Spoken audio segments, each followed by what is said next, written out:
مشاهدينا الكرام، عدنا بعد الفاصل. ما زلنا نستكمل عين الوطن والسؤال الأهم والمهم: شهداء الثورة ومصاب الثورة، من أضاع دماءهم ومن أضاع حقوقهم؟ كلام كتير جدا النهاردة بنناقشه. ما زلنا نستكمل هذه الحلقة المهمة، وبعد أكثر من سنتين على ثورة 25 يناير وما زالت الحقوق ضائعة. هذه الحقوق من يسأل عنها؟ طبعا الحق ربنا سبحانه وتعالى هيجيب لنا كل الحقوق، وده لا خلاف على ذلك، ولكن في الدنيا وفي هذه الأيام من مسؤول ومن متسبب في ضياع هذه الحقوق؟ أسأل السادة المشاهدين وأسأل ضيفي الموجود معي في هذا الاستوديو، أستاذ خالد السنوسي، المحامي وكيل اتحاد مصابي الثورة ومؤسس الجبهة الثورية الحرة، وهو من أحد مصابي ثورة 25 يناير. أهلا بيك يا أستاذ خالد، منورنا. اهلا بحضرتك. منورنا يا فندم. أستاذ خالد، الحقيقة يمكن هسألك السؤال اللي بسأله النهاردة والسؤال الأهم والمهم: شهداء ومصاب الثورة، من أضاع دماءهم ومن أضاع حقوقهم؟ بسم الله الرحمن الرحيم. اولا بمجرد اعلان قرار اخلاء سبيل مبارك المخلوع، طلعنا بيان على صفحاتنا على الفيس. البيان ده انا دعيت ليه لكل الفصائل الثورية التي تدعي انها تقف مع اهالي الشهداء والمصابين. البيان ده موجود على صفحتي انا الشخصية وعلى صفحات اخرى كبيرة محترمة. يعني اضحك بقى، في صفحة احنا عاملينها اسمها الرئيس اللي ادى النائب العام بالشلوت. دي صفحة موجودة على الفيس كبيرة برضو.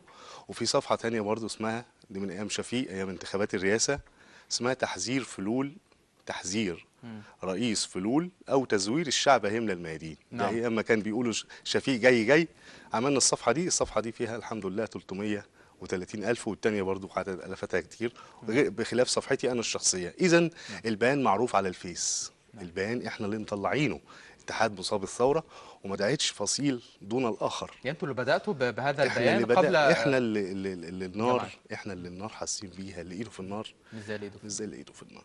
فإحنا اللي طلعنا بيان اتحاد مصابي الثورة. وبرضه عشان أقول برضه فكرة الوكيل، برضه عشان ما حدش يقول إن أنا بمثل كل مصابي الثورة، لا، أنا لا أدعي ذلك تماما، لأن في حاجة اسمها روابط مصابي الثورة، دول بيقوموا برضه بجهد مشكور يشكروا عليه. لكن أنا بتكلم في وكيل اتحاد مصابي الثورة، إن أنا اسمي موجود في أكتر من 500 توكيل من مصابي الثورة في قضية القرن، قضية مبارك، كمحامي يعني. نعم. ان كنت ما بحضرش، لكن في محامي كبير اتصل بيا، راجل محترم برضو مع الثوره، بيحضر. ما بحضرش عشان الصحه ما بقتش زي الاول، ولله الحمد، بعد ربنا الاصابه يديك الصحة. الحمد لله. أنت كمحامي وأيضا مصاب الثورة، ومضى أكثر من سنتين على ثورة 25 يناير، تمام. وانتخبنا رئيس، وقلنا بعد رئيس وجديد وبلد جديدة وداخلين مصر الجديدة. هل حاسس إن في تحسن ولو ملحوظ ولو بجزء بسيط، ولا لسه بدري على كده؟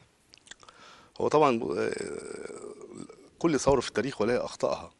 احنا خطأنا الاول والاساسي من ايام المجلس العسكري ما كان حاكم. الخطأ الاول هو ان احنا لم نحاكم المخلوع محاكمه ثوريه.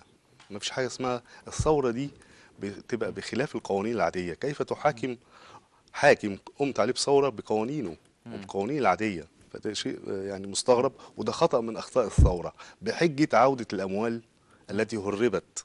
لا الاموال رجعت ولا احنا خدنا حقنا حتى وقتنا هذا. اذا طلب المحاكمه الثوريه هو طلب اساسي لكل ميادين التحرير في مصر ايام الثوره.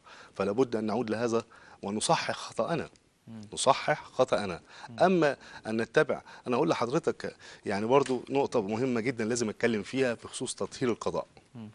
أنا على المستوى المهني كمحامي كنت طلعت بيانات برضو على الفيس، برضو بحاول ان الناس يعني اللي عندهاش المعلومة تعرفها. نعم. انا كمحامي بشتغل جنايات، اشتغلت 15 سنة جنايات، فانا اقول لها الحمد ادعي ان انا خبرة شوية في المحاكم والجنايات. موضوع تطهير القضاء، هم بيقولوا ازاي الاخوان تدعوا ينزلوا يتظاهروا ضد نفسهم. اديني بقول لك اهو، احنا اللي مطلعين البيان مش الاخوان، وكون الاخوان استجابت اشكروا. المهم ان في نزول، اشكروا. نزلت هم نزلوا عشان الثوره وعشان الشهداء والمصابين. اي حد تلاقيه باسم يطلع يتكلم يقول لك الشهداء والمصابين. طب فين؟ ما نزلتش ليه مع الشهداء والمصابين؟ يعني انت شايف ان القوى الاسلاميه، حتى لو انتوا طبعا طلعتوا بيان انها نزلت، انها برضو عملت ولو حاجه طبعًا عشان من اجل الثوره، طبعا في سبيل ان انت حتى كنت بتحمل بعض القوى الثوريه او بعض من المعارضه ان هم ما نزلوش. فين؟ فين؟ ده نزلوا يضربونا يا راجل. تخيل، تم الاعتداء على مصابي الثوره. يعني منين؟ من بلاك بوك ولا ما بلاكش بوك، الكلام الفارغ اللي بتسمع عنه الايام دي. انما برضو النقطه المهمه الجوهريه عشان الناس تفهم برضو اللي بيسمعني، وانا مطلع بيها بيانات على الفيس برضو على صفحتي الشخصيه.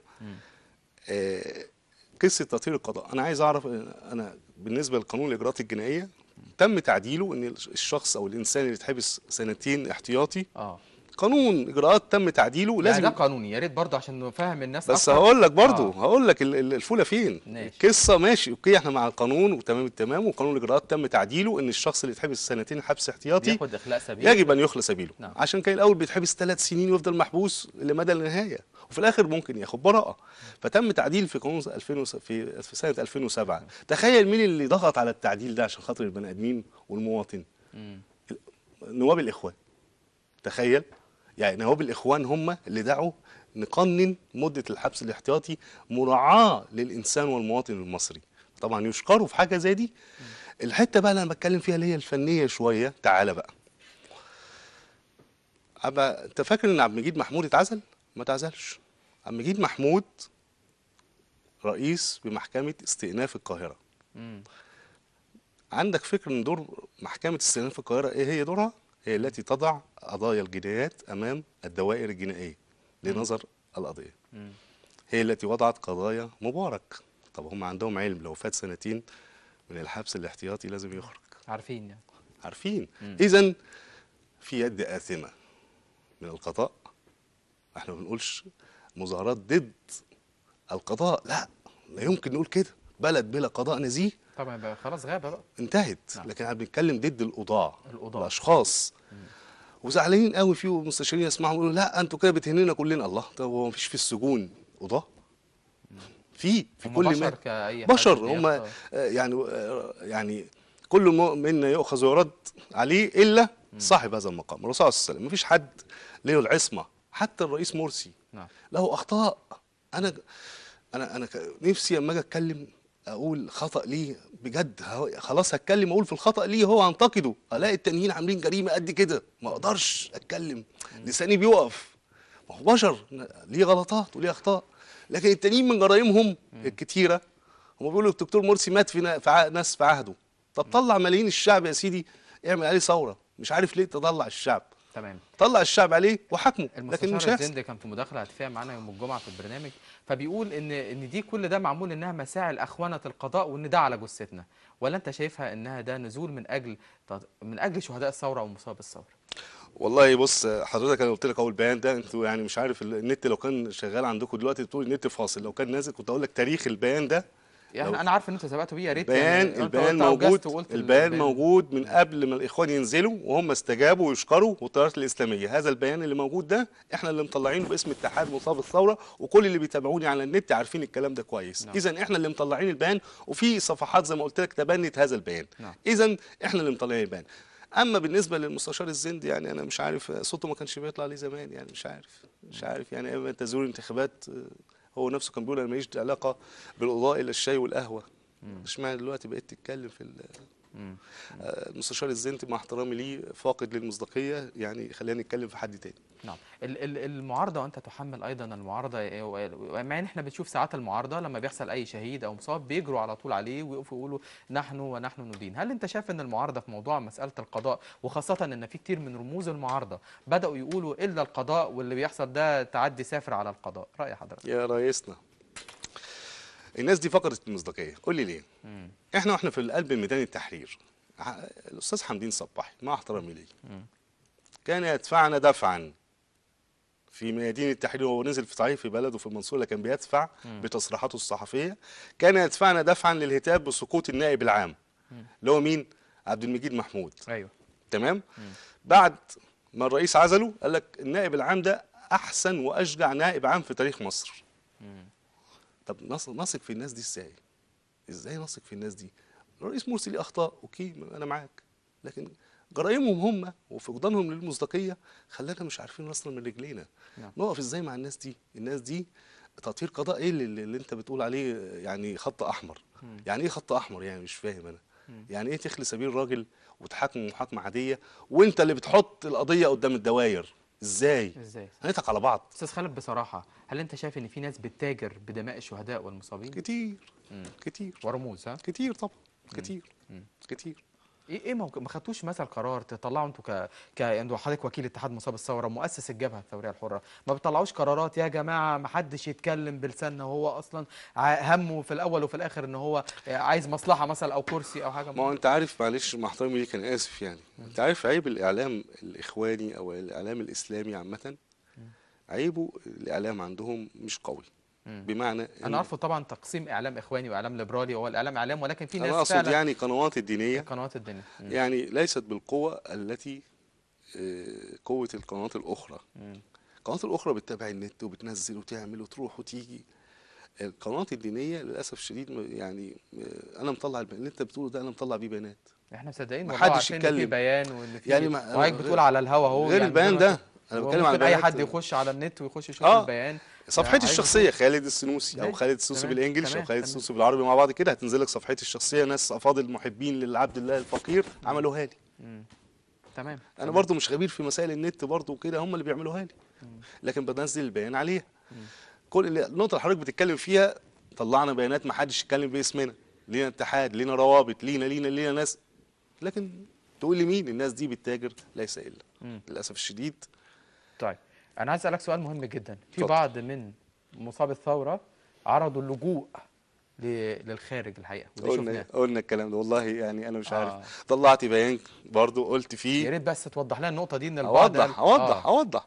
في حد طلع مع الاستاذ توفيق عكاشه من المصاب الثوره، قال انا مصابين الثوره طب للاسف ازاي مع الشديد. توفيق عكاشه انا هقول لك ومصابين بقى، الثوره؟ انت هتضحك كمان. اه قال له انا من مصابين الثوره ورافع قضيه على الرئيس مرسي بعلاجي في المانيا وعايز الجنسيه الالمانيه.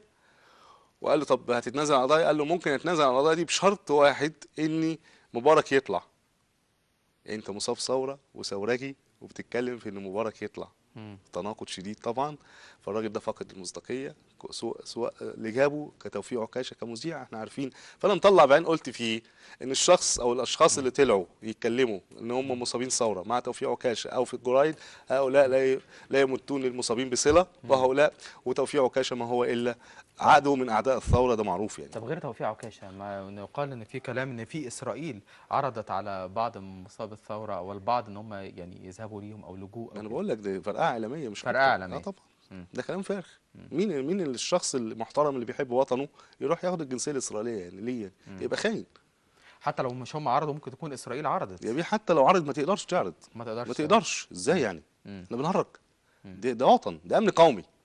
ولو في تمام. حد لجأ للسفاره الاسرائيليه يقول لهم تعالى عالجوني او اخد الجنسيه بتاعتكم، يبقى خاين طيب يستحق ليه الاجرام ما يعني. طلعتوش لما سمعتوا الاخبار دي في وسائل الصحف وفي الاعلام وفي كده تكذبوا الاخبار دي يا بيه وتقولوا ده اتصلت، عار على الثوره ان احنا نقول ان في حد اسرائيل هتاخدنا او حد هيقبل حتى انه المواقع يروح لاسرائيل؟ الاخباريه بيتصلوا بيا وفي صحفيين بيكلموني وبينزلوا بيانات، بينزلوا على اسمي واسم ناس تانيين بيقولوا لا الناس دي لا تمت للمصابين بالصله.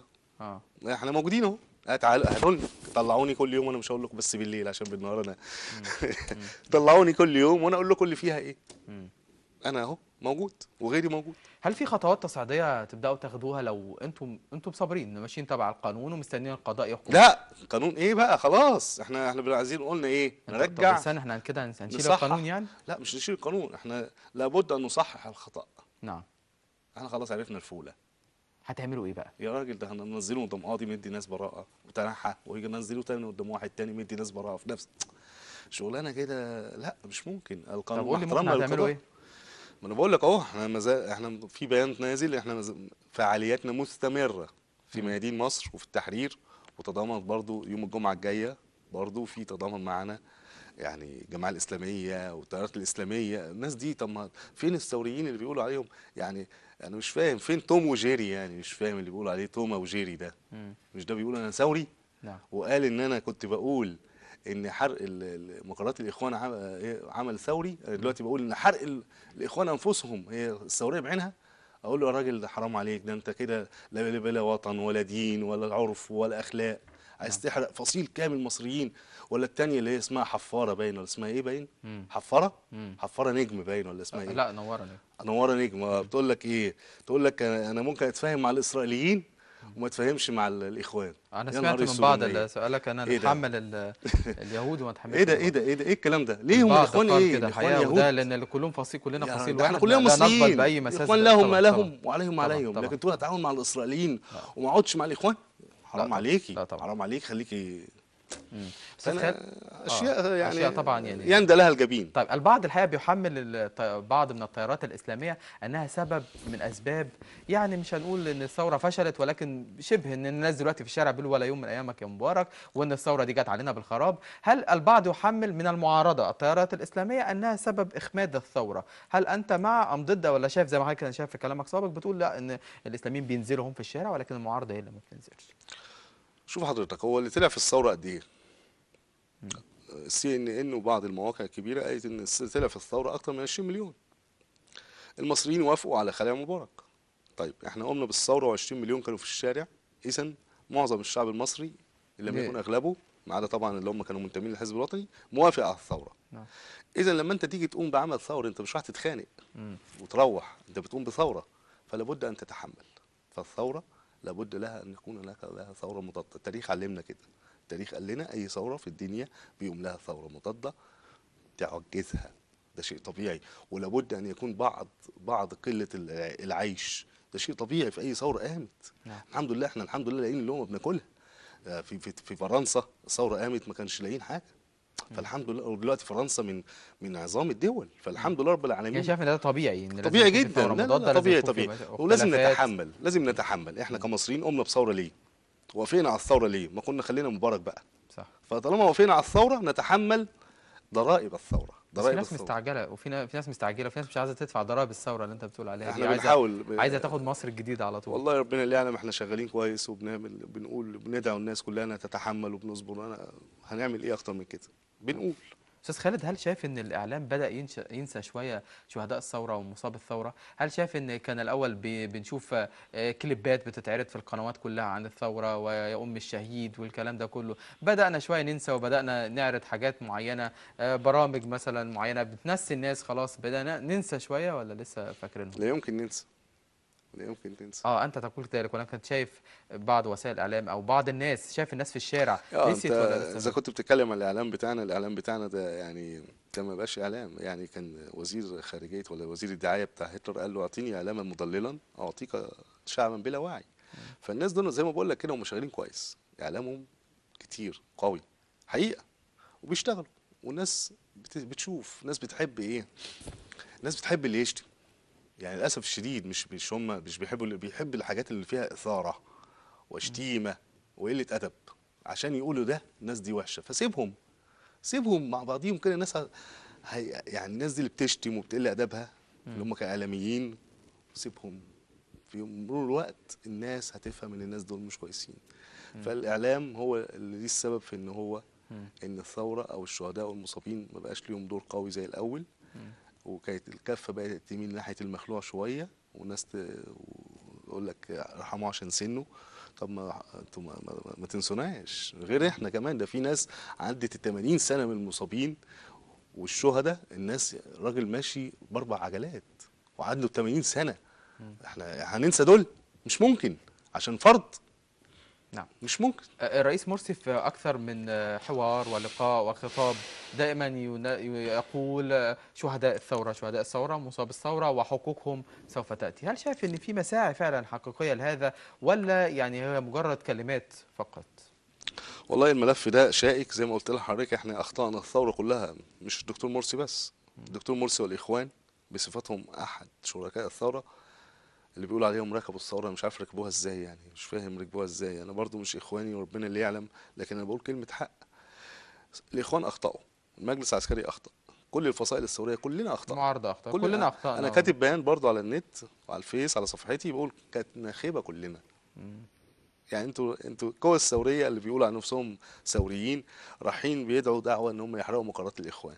طب الله، انتوا ناسين ان المخلوع قضيته ممكن يخرج؟ مش انتوا ثورجيه وصورتوا مع، يعني عملتوا ثوره ضد مبارك وعملنا ثوره ضد مبارك وحكمه؟ ليه ما دعتوش للمحاكمات الثوريه وصممتوا عليها؟ نعم. واحنا عارفين القانون العادي ممكن يبرئه، لان مفيش ادله، القضيه طمست. مم. ده النيابه قالت ما حدش ساعدني، لا الداخليه ساعدتني ولا الامن القومي ولا المخابرات. الدوله العميقه شغاله. شغاله كويس. احنا انت وبعدين يقول لك ازاي نظام، يعني الكلام بيجيب بعضه برضه. ازاي يقول لك ازاي نظام يثور ضد نظام، يثور ضد نفسه يعني. لا انا بقول له لا، انا رايي الشخصي، انت فاكر ان الرئيس مرسي هو اللي بيحكم ولا ايه؟ انا رايي الشخصي لا، حتى الان لا. الرئيس مرسي بيحكم، بياخد قرارات، انما لا، ده في جبهات خراب موجوده، وفي دوله عميقه ترفض الثوره وتكره الثوره في كل الاماكن الحكوميه والمصالح الحكوميه. رؤساء مجالس الادارات، كل المسؤولين، معظم المصالح الحكوميه، الناس بيكرهوا الثوره، دول نعم. اللي بيحكموا ما زالت الدوله العميقه.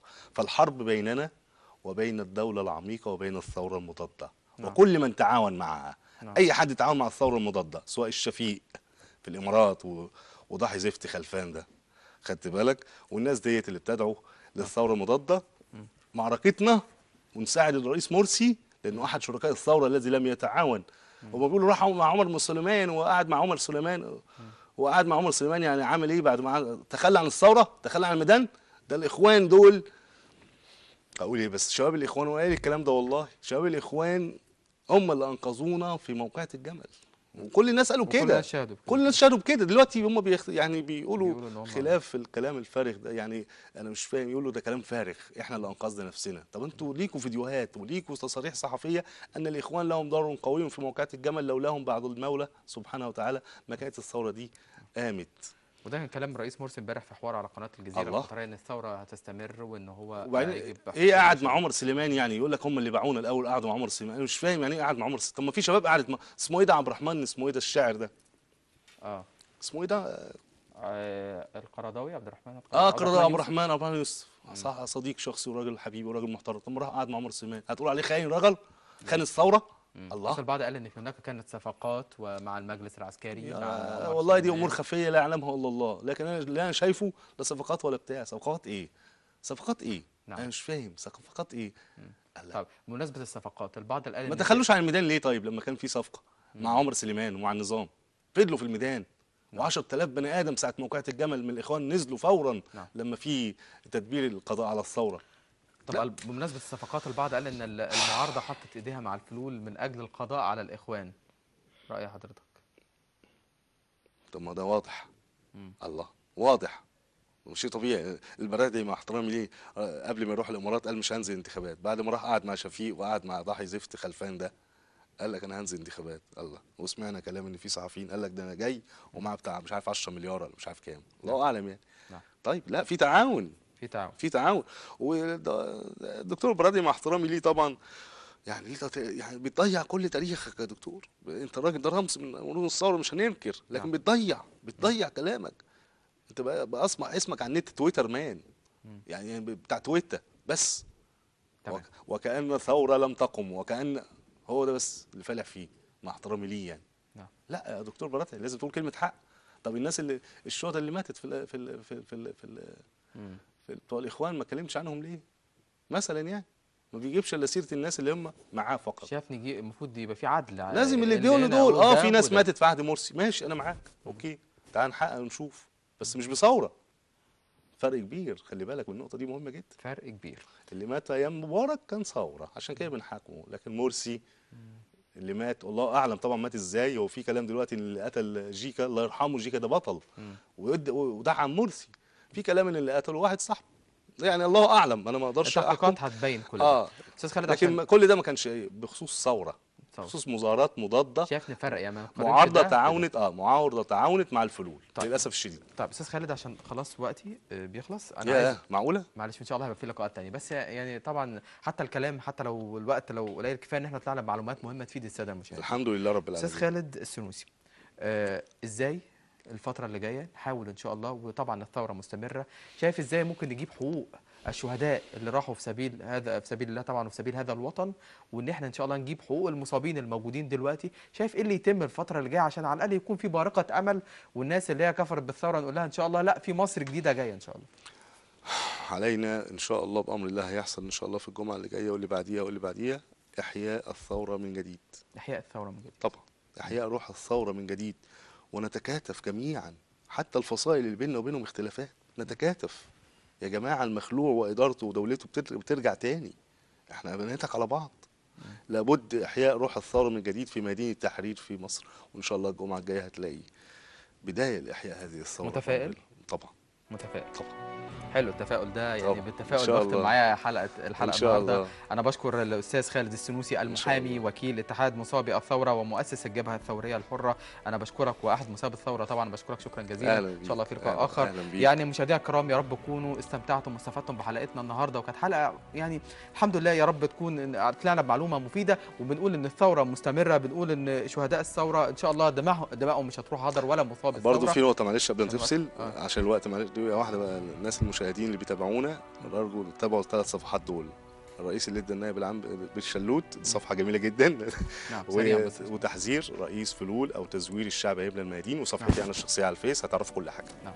يعني تقبلوا تحيات فريق العمل، نروين نور الدين، محمد الاشعبي رئيس تحرير البرنامج، والاستاذ محمود بيومي المخرج، وكل فريق العمل. ويا يا ساده المشاهدين، يا رئيس الجمهوريه، حقوق الشهداء والمصابين، مصر دي غاليه علينا، فمش عايزين ام شهيد تنام زعلانه ولا ام شهيد تنام. إن شاء الله. يعني ان شاء الله الحقوق هترجع، وباذن الله طبعا الشهداء في الجنه، ولكن انا متفائل ان مصر اللي جايه ان شاء الله هتكون افضل وافضل، فلتسقط كل الخلافات ولتبقى مصر حره امنه مستقره. ابعتوا لنا على جروبنا على الفيسبوك برنامج عين الوطن. اشكر كل فريق عمل، وتقبلوا تحياتي رامي العقاد. بدات معكم بحب وابتسامه، بختم معكم حب وابتسامه، مع الامل بلقاء جديد غدا ان شاء الله. في الختام بهديلكم كل محبه وكل سلام، الى اللقاء.